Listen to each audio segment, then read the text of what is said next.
Drove by all the places you used to hang out getting wasted. En este trabajo hemos investigado sobre algunas mujeres que han tenido que han sido de gran importancia a lo largo de la historia, pero que no han sido igual consideradas por el simple hecho de ser mujeres. En cambio, por ejemplo, Anna Rossetti, que es de una edad, es más contemporánea, sí que ha tenido más importancia y ha estado más presente en las personas. Pues ya vamos a empezar. Vamos a hacerlo en orden cronológico. Vamos a empezar por la más antigua y a terminar por la más contemporánea. Comencemos. Leonor de la Cueva y Silva nació a principios del siglo XVII y falleció, pues no se sabe muy bien, se cree que en 1705, pero en realidad solo podemos afirmar que murió más tarde, que en 1689, que es su última obra. Nació en Medina del Campo, que se encuentra en el punto amarillo del mapa de la derecha, y que pues hay una foto del castillo que se puede ver ahí. Era una poetisa y dramaturga y fue hija de los hidalgos Agustín de la Rúa y Leonor de Silva. Por eso a veces también se la conoce como Leonor de la Rúa y Silva en vez de la Cueva y Silva. Fue sobrina de un dramaturgo muy importante también, que era Francisco de la Cueva y Silva, cuyas obras han sido alabadas por Quevedo, Lope de Vega e incluso por Cervantes en la Galatea.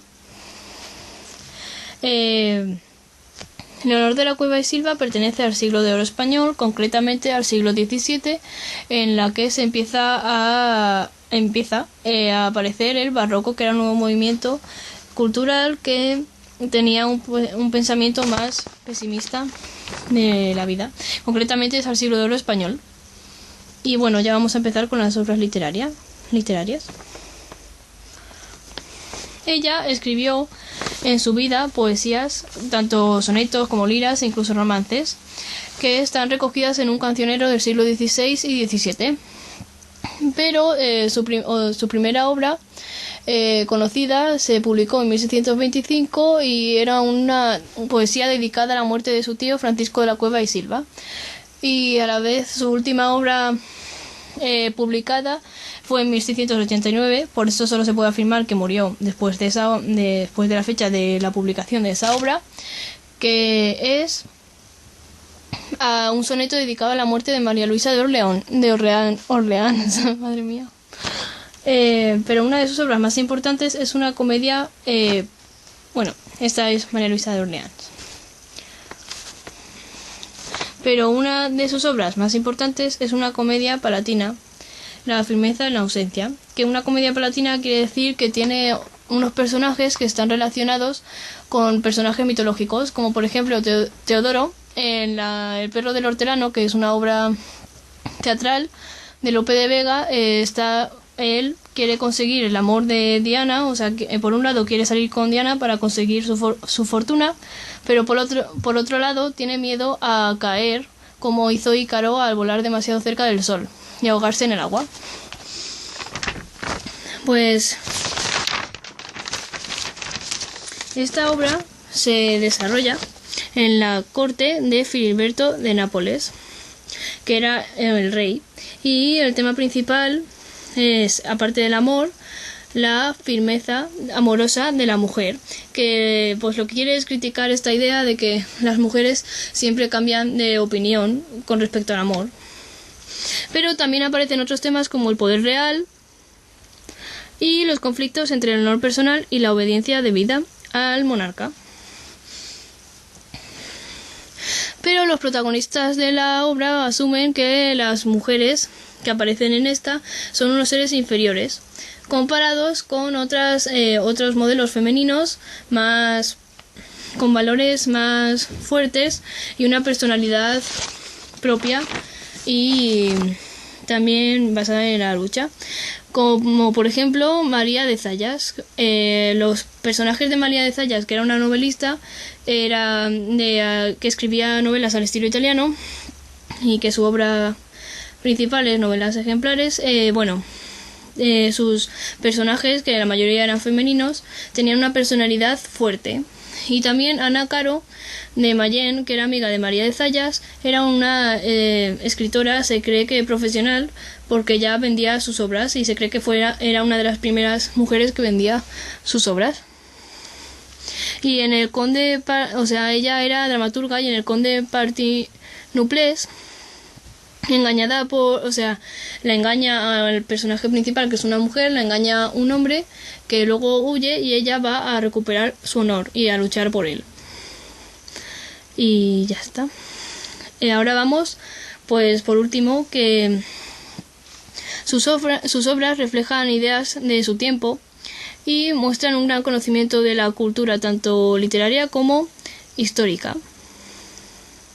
Y esto también, aparte de observarse por que tiene unas poesías y un teatro basado en Lope y en ideas de la época, aunque no en las comedias, por ejemplo, no usa tanto, en su única comedia y obra teatral, no usa tanto las comedias de enredo y no hay tanto lío, simplemente pues es más simple para expresar las ideas, y también su poesía también es simple para también expresar lo que ella quiere decir. Y también se observa esto pues al nombrar a las novelas ejemplares de María de Zayas y el Conde Partinoplés de Ana de Caro de Mayén. Y la firmeza en la ausencia, el texto original, se puede encontrar en la Biblioteca Nacional, en la que también vemos un comentario en Twitter que dice que Leonor de la Cueva y Silva era poetisa del siglo de oro y que no llegó a ver estrenada su obra La firmeza en la ausencia. Y esto es todo de Leonor de la Cueva y Silva, y pues ya pasamos a la siguiente escritora. Voy a hablar de Francisca Irene de Navia y Vélez. Fue una poetisa y autora de obras de teatro. Nació en Turín, Italia, en 1726, de familia noble. Fue hija del marqués de la Santa Cruz, que tras su muerte se fue a vivir con su madre y sus hermanos a España. Recibió una educación muy esmerada y sus estudios comprendían la gramática, retórica y filosofía, el dominio del alemán, francés, inglés e italiano. En 1750 se casó con el marqués de Grimaldo, con quien tuvo 3 niños que murieron en plena infancia. Falleció en Madrid el 10 de marzo de 1786. Fue recordada poco después de su muerte en la revista Memorial Literario como modelo de mujer culta y literata, y se destaca de ella su sensibilidad reformista. Bartolomé José Gallardo atestiguó que Navia y Vélez compuso versos castellanos y latinos y fue celebrada por sus comedias, pero sin dar títulos de las obras o del lugar donde fueron presentadas. Lamentablemente, tras la muerte de esta escritora, ella ordenó que se quemaran sus manuscritos. Comenzamos ahora con María de Maeztu Whitney, una gran impulsora de la educación de la mujer y que luchó por los derechos dando conferencias alrededor del mundo y de España, es decir, una gran influencia de la mujer en la historia. Empezamos con un retrato de ella, una fotografía para ser exactos, en la que se la ve. Y empecemos con su vida. María de Maeztu Whitney nació en Vitoria un 18 de julio en el año 1881. Su padre era de origen cubano-español, mientras que su madre era una diplomática inglesa. Tenía 4 hermanos, entre los que sobre todo destacan Ramiro de Maeztu, que se convertirá en un gran escritor, y Gustavo de Maeztu, que sería un gran pintor. Sus otros hermanos se llamaban Ángela y Miguel. En 1994 quedan huérfanos de padre y llenos de problemas económicos, deciden trasladarse a Bilbao, donde su madre fundó la residencia de señoritas, un complejo en el que podían estudiar las mujeres, porque aunque ya habían aparecido mujeres universitarias, como Amelia Folk, que fue la primera mujer universitaria de España, El hecho de que las mujeres fueran a la universidad todavía no estaba muy extendido, y aquí podemos ver fotos de la residencia. Se ven a un montón de mujeres en un laboratorio. Fue un gran impulso para la educación de la mujer. Y bueno, si se quiere saber más del tema, hubo recientemente una exposición en el 2016 y supongo que habrá más en el futuro.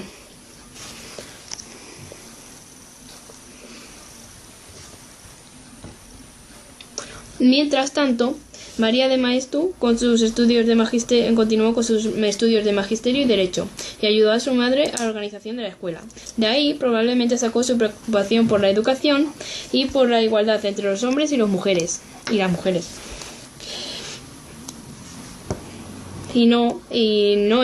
Era defensora de educación entre hombres y sobre todo era defensora de educación entre las mujeres, pero no la clase de educación que enseñaba la guía de la buena esposa.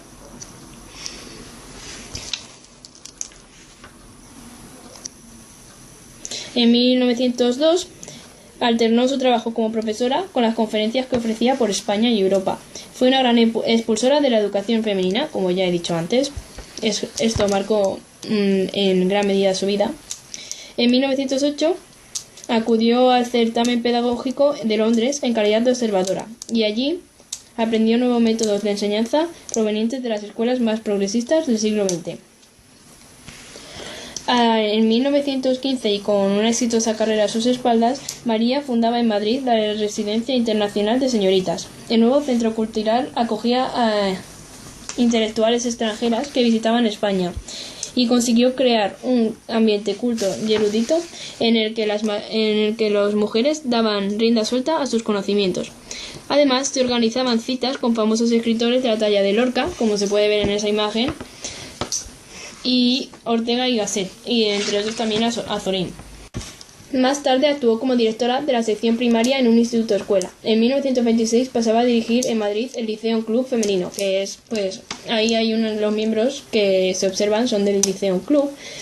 Y el Liceum tuvo un gran impacto en el panorama cultural español, aunque tuvo una corta vida, ya que después de soportar continuos ataques de los sectores más conservadores en 1939 sería confiscado por la Falange. Mientras el Liceum seguía su andadura cultural, María de Maeztu no dejó de viajar por el mundo dando conferencias y recibiendo reconocimientos como su nombramiento como profesora extraordinaria de la Universidad de Columbia en 1927 o su nombramiento como doctora honoris causa de Smith College. A las puertas de la Guerra Civil Española, su trabajo y su familia empezaron a verse amenazados. El 31 de julio de 1936, su hermano el escritor Ramiro de Maeztu era detenido y encarcelado para ser fusilado el 29 de octubre de ese mismo año. María decidió abandonar España e instalarse en Buenos Aires, donde continuó con su trabajo de docente. María de Maeztu volvería a pisar tierra natal muchos años después, a causa de la muerte de su madre en 1945 y de su otro hermano, el pintor Gustavo de Maeztu, en 1947. Desgraciadamente tuvo que volver por estos imprevistos poco afortunados. Poco después volvía a cruzar el océano para no regresar jamás. El 7 de enero de 1948 fallecía en Mar de la Plata. Su cuerpo sería repatriado para descansar en el mausoleo de la familia Maeztu en Estela. Entre sus obras destaca la pedagogía en Londres y las escuelas de párvulos, el trabajo de la mujer, nuevas perspectivas, conferencias, el problema de la ética, la enseñanza de la moral y historia de la cultura europea, la edad moderna, grandeza y servidumbre. Me he centrado en la antología del siglo XX, Prosistas españoles, semblanzas y comentarios. En 1943 ve la luz este libro y fue un éxito, de hecho hubo varias reediciones. En realidad es un librito de tono pedagógico que nos introduce en la literatura española del siglo XX, a través de diversos autores. En la primera parte, que se llama En torno a Don Quijote, figuran Unamuno, su hermano Ramiro, Ortega, Azorín, entre otros autores bastante destacados. Y en la segunda, Vida y Romance, destacan Valle Inclán, Pío Baroja, Pérez de Ayala y otra vez Ortega. Realmente este libro se dedicó a Azorín por, como dijo ella, el descubrimiento que había hecho de la España olvidada. Los dos bloques tienen unidad temática y dentro de ellos una unidad cronológica. Muchos de estos autores son coetáneos de María, es decir, pertenecen a la generación del 98 y algunos son los hombres del 14. El capítulo dedicado a cada autor se inicia con una breve biografía.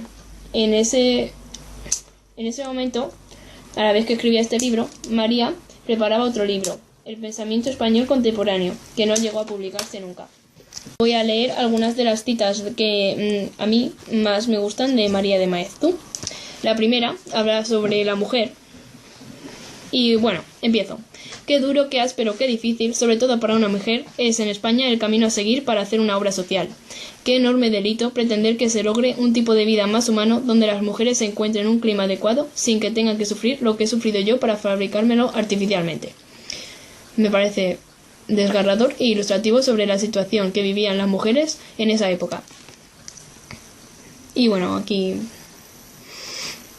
Y luego voy a hacer otro que ha hecho sobre la educación, que era pues otro de los temas favoritos de María. El muro del edificio escolar es frontera de dos mundos, la vida social espontánea en torno a la escuela y a la vida regulada, conformada reflexiva dentro de ella. Pretende la pedagogía moderna hacer ese muro medianero cada vez más delgado, adecuar la escuela a la vida. A primera vista, nadie es más racional y plausible, pero uno de los deberes que exige la veracidad es ver enérgicamente hasta qué punto lo deseable es posible.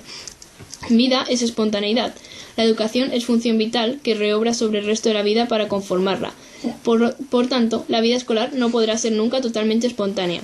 ¿Qué es lo más profundo? ¿Pretender fingir en la escuela el carácter de espontaneidad, lo que por definición es imposible? ¿O aceptar lo que fatalmente es la escuela, aunque pretendamos y deseemos otra cosa? La leyenda medieval cuenta que el jardín de Virgilio estaba separado del mundo por un muro de aire. Podemos hacernos la ilusión de que la escuela comunica por las venas por donde fluye la sangre de la vida, pero el muro existirá. Es en este problema, como en todos, estamos en un momento de revisión y hay que sustituir ficciones por realidades.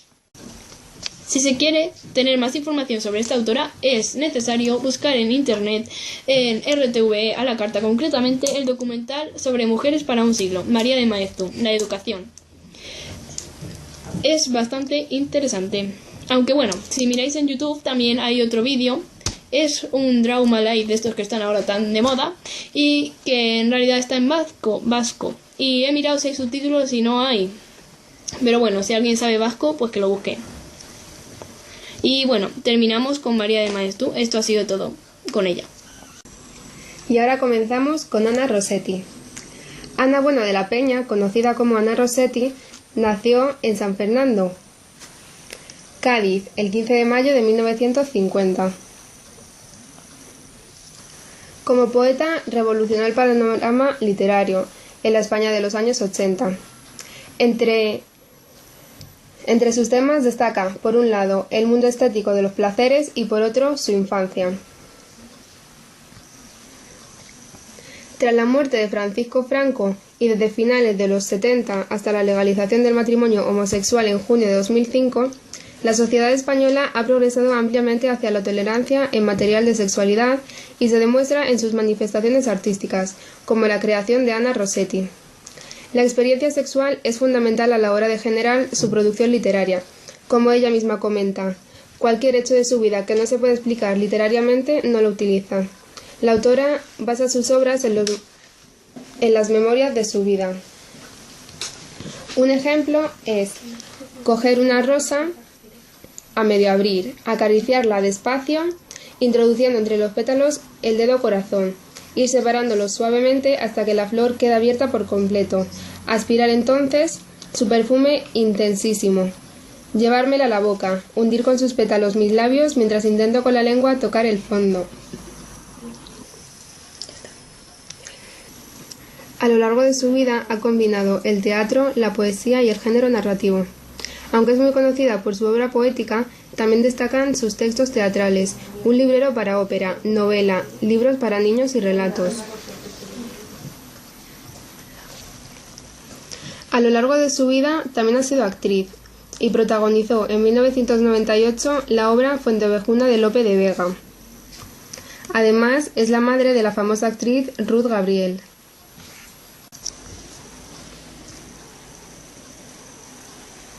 En sus versos, el erotismo el esteticismo y el culturalismo se mezclan perfectamente en una obra poética. Algunas de sus obras poéticas son La Ordenación, una retrospectiva, que comenzó en 1980 y en 2004 la completó. Los Devaños de Érato, de 1980. Esta obra fue con la que inició su obra poética.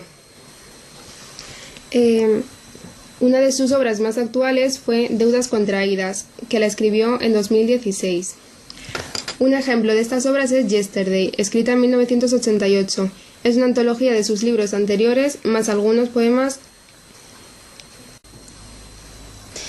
Yesterday. Es tan adorable introducirme en su lecho y que mi mano viajera descanse entre sus piernas descuidada, y al desenvainar la columna tersa su cimera encarnada y jugosa tendrá el sabor de las fresas, picante, presenciar la inesperada expresión de su anatomía que no sabe usar, mostrar el sonrosado engarce, el indeciso dedo, mientras en pérfidas y precisas dosis se le administra audacia. Es adorable pervertir a un muchacho, extraerle del vientre virginal esa rugiente ternura, tan parecida al estertor final de un agonizante que es imposible no irlo matando mientras eyacula. Además, recibe una serie de premios muy importantes, como el Premio Gules en 1980, por la obra Devaños de Érato. También La Sonrisa Vertical en 1991 y el Rey Juan Carlos en 1985 por su obra Devocinario. Además, recibió la Medalla de Plata de la Junta de Andalucía por varias obras, algunas de ellas Indicios vehementes, Apuntes de ciudades y otras obras.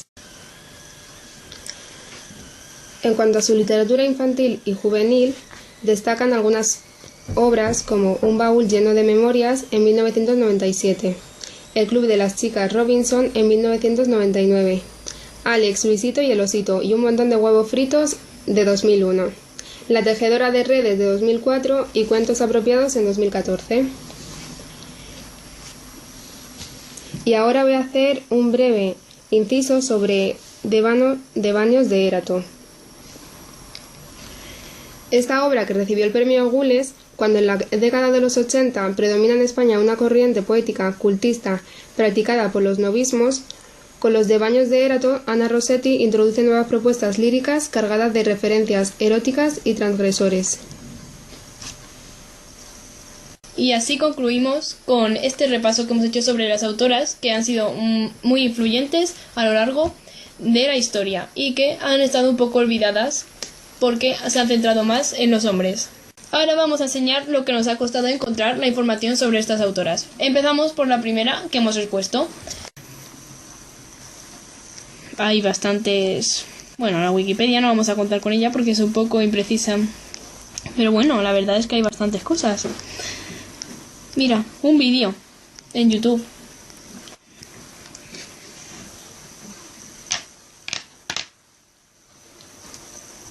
Bueno, tarda bastante en cargar, pero bueno, supongo que estará bien. Bueno, pues lo dejamos aquí por si alguien quiere verlo. Ya sabe dónde está. El deporte en Getafe se mueve. Imágenes pues aparecen de cuadros de la época.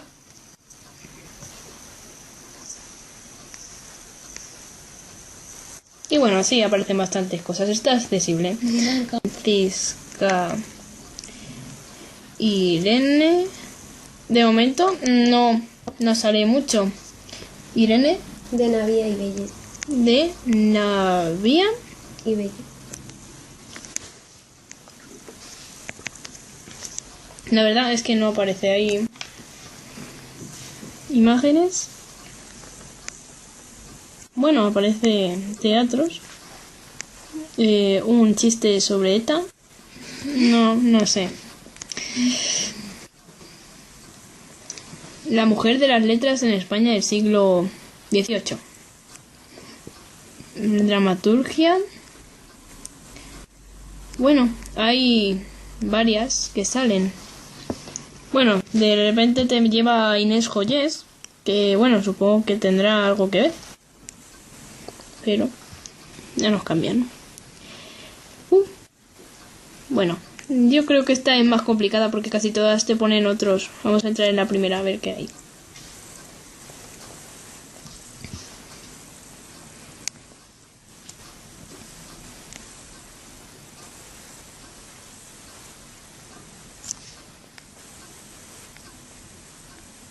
Bueno, no es que haya mucho en comparación con la anterior. Bueno, y esto es todo lo que aparece. No se ve ningún vídeo de YouTube. No, definitivamente no. Vamos a pasar a la siguiente, que es la mía, María de Maeztu.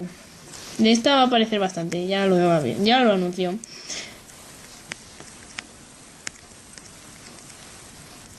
Es que fue súper importante. Y además más moderna, en plan, ha llegado. Este, como decía, era el vídeo del vasco. Está en vasco. Bueno, como decía antes, el vídeo de RTV, que es un documental, y la verdad es que tiene muy buena pinta. Y es muy interesante. Hay un montón de páginas que hablan sobre ella. Hay algunas que están en vasco, porque como antes hemos dicho, pues vivió gran parte de su vida en el País Vasco, salvo cuando se dedicó a viajar por todo el mundo. Y al final acabó viviendo en Argentina, pero bueno, al principio es lo que cuenta. Bueno, buscamos a la última, Ana Rossetti, que también va a ser muy fácil de encontrar porque es más moderna.